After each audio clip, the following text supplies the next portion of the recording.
എന്നെ കാണാൻ മുൻപിൽ ഇതിലും സ്റ്റൈലാണ്. പ്രേക്ഷകർ, I got only one question. ഇപ്പൊ ഇത്രയും സ്റ്റൈലായിട്ട് രാജവേട്ടൻ സ്റ്റേജിൽ വന്നിരിക്കുകയാണ്.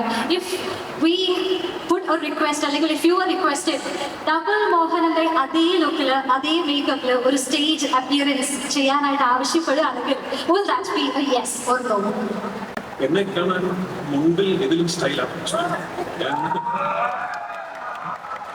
ഞാൻ അറ്റ്ലീസ്റ്റ് എന്റെ ജനറേഷനിലുള്ള ചെറുപ്പക്കാരിൽ, അല്ലെങ്കിൽ ചെറുപ്പക്കാരിലൊന്നും പറയാൻ പറ്റില്ല, 40 വയസ്സ്, എന്റെ ജനറേഷനിലുള്ള ആക്ടേഴ്സിൽ പൊതുവെ മുണ്ടും ലുങ്കിയും ഒക്കെ കൊടുക്കാൻ താരതമ്യേന കംഫർട്ടബിൾ ആയിട്ടുള്ള ഒരാളാണ് ഞാൻ.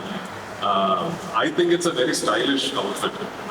പബ്ലിക് ഫംഗ്ഷൻസിനൊക്കെ പോകുമ്പോൾ അതിൻ്റെതായ സ്ലൈറ്റ്ലി അൺകംഫർട്ടബിൾ. അതുകൊണ്ടാണ് പലപ്പോഴും ഇങ്ങനെ ഫോട്ടോസ് ഇട്ടിട്ട് വരുന്നത്. ഐ മീൻ ഡബിൾ മോഹനനായി ഇനിയും വരാൻ ഒരു അവസരം ഉണ്ടായാലും തീർച്ചയായിട്ടും I would love to revisit the character. അങ്ങനെ ഒരു അവസരം ഉണ്ടാകട്ടെ. പക്ഷെ ഇത് എന്നെ ഡബിൾ മോഹനാക്കി മാറ്റുന്നതിന്റെ പിന്നിൽ നമ്മുടെ മേക്കപ്പ് ഡിപ്പാർട്ട്മെന്റിന്റെ വലിയ മനുവിന്റെയൊക്കെ വലിയ എഫേർട്ട് ഉണ്ട്. പ്രമോദത്തിന്റെ മേക്കപ്പ് മാനൊക്കെ വലിയ എഫേർട്ട് ഉണ്ട്. രാവിലെ ഞാൻ പോയി ആ കസേരയിൽ ഇരുന്നാൽ ഒരു മണിക്കൂറുണ്ട്. കാരണം ഇതിനകത്ത് ഒരുപാട് സീനുകളിൽ ഞാൻ ഈ ഇന്ന വെസ്റ്റും ലുങ്കിയും മാത്രം കൊടുത്തിട്ടുള്ള സീനുകളുണ്ട്. അപ്പോൾ എന്റെ കയ്യും കാലും ഒക്കെ മേക്കപ്പ് ചെയ്യണം. അപ്പോൾ വലിയൊരു എഫേർട്ട് ഉണ്ട്, എളുപ്പമല്ല.